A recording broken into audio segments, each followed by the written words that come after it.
ಯಾರು ಆತಂಕ ಪಡಬೇಕಾಗಿರ್ತಕ್ಕಂಥ ಅವಶ್ಯಕತೆ ಇಲ್ಲ. ಯಾಕಂದ್ರೆ ಜನರಲ್ಲಿ ಭಯಭೀತಿ ಹುಟ್ಟಿಸ್ತಕ್ಕಂಥ ಕೆಲವೊಂದು ಸ್ಟೋರಿಗಳಿಂದ ಜನರು ಭಯಭೀತರಾಗಿದ್ದಾರೆ. 50% ಇನ್ಕ್ರೀಸ್ ಆಗಿದೆ, ಥ್ರೂಔಟ್ ಸ್ಟೇಟ್ ಜಾಸ್ತಿ ಆಗಿದೆ. ಆಮೇಲೆ ಪ್ರೈವೇಟ್ ಡಾಕ್ಟರ್ಸ್ ಹೇಳ್ತಾ ಇದ್ದಾರೆ ನಮ್ಮ ಹತ್ರ ಜಾಸ್ತಿ ಜನ ಹಿಂಗ ಆತಂಕ ಪಡ್ಕೊಂಡು ಬರ್ತಾ ಇದ್ದಾರೆ, ಏನು ಇಲ್ಲ ಅವರಿಗೆ ಅಂತ. ಒಂದು ನನ್ನ ಅಭಿಪ್ರಾಯ ಮತ್ತು ಒಂದು ಸಂದೇಶವನ್ನ ಈ ರಾಜ್ಯದ ಜನತೆಗೆ ಏನು ಕೊಡ್ಲಿಕ್ಕೆ ಇಚ್ಛೆ ಪಡ್ತಾ ಇದ್ದೀನಿ ಅಂದ್ರೆ, ಯಾರು ಆತಂಕ ಪಡಬೇಕಾಗಿರ್ತಕ್ಕಂಥ ಅವಶ್ಯಕತೆ ಇಲ್ಲ. ಯಾಕಂದ್ರೆ ಜನರಲ್ಲಿ ಭಯಭೀತಿ ಹುಟ್ಟಿಸ್ತಕ್ಕಂಥ ಕೆಲವೊಂದು ಸ್ಟೋರಿಗಳಿಂದ ಜನರು ಭಯಭೀತರಾಗಿದ್ದಾರೆ. ಯಾಕೆ ಹೇಳ್ತಾ ಇದ್ದೀನಿ ಅಂದ್ರೆ, ಕಳೆದ 15 ದಿವಸದಿಂದ ನಮ್ಮ ಜಯದೇವ ಇನ್ಸ್ಟಿಟ್ಯೂಟ್ ಆಫ್ ಕಾರ್ಡಿಯಾಲಜಿಯಲ್ಲಿ 450 ಇರೋ OPD 650 ಆಗಿದೆ. 50% ಇನ್ಕ್ರೀಸ್ ಆಗಿದೆ, ಥ್ರೂಔಟ್ ಸ್ಟೇಟ್ ಜಾಸ್ತಿ ಆಗಿದೆ. ಆಮೇಲೆ ಪ್ರೈವೇಟ್ ಡಾಕ್ಟರ್ಸ್ ಹೇಳ್ತಾ ಇದ್ದಾರೆ ನಮ್ಮ ಹತ್ರ ಜಾಸ್ತಿ ಜನ ಹಿಂಗ ಆತಂಕ ಪಡ್ಕೊಂಡು ಬರ್ತಾ ಇದ್ದಾರೆ, ಏನು ಇಲ್ಲ ಅವರಿಗೆ ಅಂತ.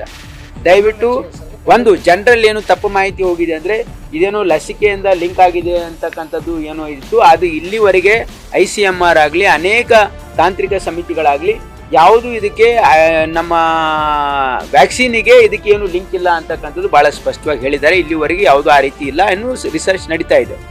ಅದ್ರ ಜೊತೆಗೆ ಇಲ್ಲಿ ಕೆಲವು ಜನ ಪೋಸ್ಟ್ ಕೋವಿಡ್ ಜನರ ಒಂದು ಏನು ಮಾನಸಿಕ ಒತ್ತಡ ಆಗಿರ್ಬೋದು, ಅವ್ರ ಲೈಫ್ ಸ್ಟೈಲ್ ಚೇಂಜ್ ಆಗಿರ್ಬೋದು, ಅದರಿಂದ ಅವರು ಸ್ವಲ್ಪ ಕೇಸಸ್ ಜಾಸ್ತಿ ಬರ್ತಾ ಇವೆ ಅಂತಕ್ಕಂಥದ್ದು ಹೇಳಿದ್ದಾರೆ. ಇನ್ನೊಂದು, ನಾವು ಹಾಸನದ ಬಗ್ಗೆನೇ ಇದು ಇಶ್ಯೂ ಆಗಿತ್ತು.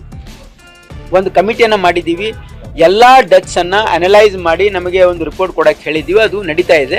ಅದು ಬಂದ ಮೇಲೆ ನಾವು ಸ್ಪಷ್ಟೀಕರಣ. ನಾನೀಗ ಈಗ ಲೋಡ್ ಜಾಸ್ತಿ ಆಗಿರೋದ್ರಿಂದ ಇಲ್ಲ ಲೋಡ್ ಜಾಸ್ತಿ ಆಗಿರೋದ್ರಿಂದ ನಾವೀಗ ಅಡಿಷನಲ್ ಅವರಿಗೆ ಸ್ಟಾಫಿಗೆ ನಾನು ಡಿಸ್ಕಸ್ ಮಾಡ್ತಾ ಇದ್ದೀನಿ, ಡೈರೆಕ್ಟರ್ಗೆ. ಇಲ್ಲಿ ಏನೇನು ಅಡಿಷನಲ್ ಸ್ಟಾಫ್ ಬೇಕೋ ಕೊಡಿಸ್ತೀವಿ.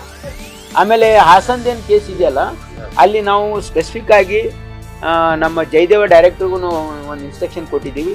ಅವರು ಕೂಡ ಅಲ್ಲಿ ಸ್ಥಳೀಯ ಹಾಸನ್ ಡೈರೆಕ್ಟರ್ ಸಂಪರ್ಕದಲ್ಲಿ ಯಾವ್ಯಾವ ಕೇಸಸ್ ಆಗಿದೆ ಅಲ್ಲ ಅನಲೈಸ್ ಮಾಡ್ತಾ ಇದ್ದಾರೆ.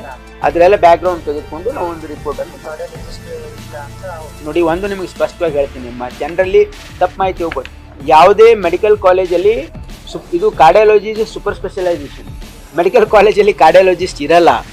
ಹಾಗಾಗಿ ಎಲ್ಲ ಬೇರೆ ಸ್ಪೆಷಲಿಸ್ಟ್ ಇರ್ತಾರೆ. ಇದು ಸೂಪರ್ ಸ್ಪೆಷಾಲಿಟಿ ಫೆಸಿಲಿಟಿ ಆಗಿರೋದ್ರಿಂದ ಅಲ್ಲಿ ಕಾರ್ಡಿಯಾಲಜಿಸ್ಟು ಆನ್ ಕಾಲ್ ಇರ್ತಾರೆ, ಅಥವಾ ಆನ್ ಕಾಂಟ್ರಾಕ್ಚುಯಲ್ ಇರ್ತಾರೆ, ಅಥವಾ NHML ತೊಗೊಂಡಿರ್ತಾರೆ. ಹಾಗಾಗಿ ಇವತ್ತು ನಮಗೆ ಮೈಸೂರು ಜಯದೇವ ಆಗಿರ್ಬೋದು, ಕಲಬುರಗಿ ಜಯದೇವ ಆಗಿರ್ಬೋದು, ಬೆಂಗಳೂರು ಜಯದೇವ ಆಗಿರ್ಬೋದು, ಸಾಕಷ್ಟು ಫೆಸಿಲಿಟಿ ಇದೆ ಜನರಿಗೆ. BPL ಕಾರ್ಡ್ ಇದ್ದವರಿಗೆ ಫ್ರೀ ಟ್ರೀಟ್ಮೆಂಟ್ ಇದೆ. ಯಾರು ಜನ ಆತಂಕ ಪಡಬೇಕಾಗಿಲ್ಲ. ನನ್ನ ಒಂದು ಸಲಹೆ ಏನಂದರೆ, ನಿಮ್ಮ ಲೈಫ್ ಸ್ಟೈಲ್ ಚೇಂಜ್ ಮಾಡ್ಕೊಳ್ತಕ್ಕಂಥ ಅವಶ್ಯಕತೆ ಇದೆ ಜನರಿಗೆ, ವಿಶೇಷವಾಗಿ ಯುವಕರಲ್ಲಿ. ಇದು ಯಾಕೆ ಯುವಕರಲ್ಲಿ ಜಾಸ್ತಿ ಅಂದರೆ, ನಮ್ಮ ಯುವಕರ ಏನಾಗಿದೆ, ಲೈಫ್ ಸ್ಟೈಲ್ ಚೇಂಜ್ ಆಗಿದೆ, ಅವ್ರ ಫುಡ್ ಹ್ಯಾಬಿಟ್ಸ್ ಚೇಂಜ್ ಆಗಿದೆ.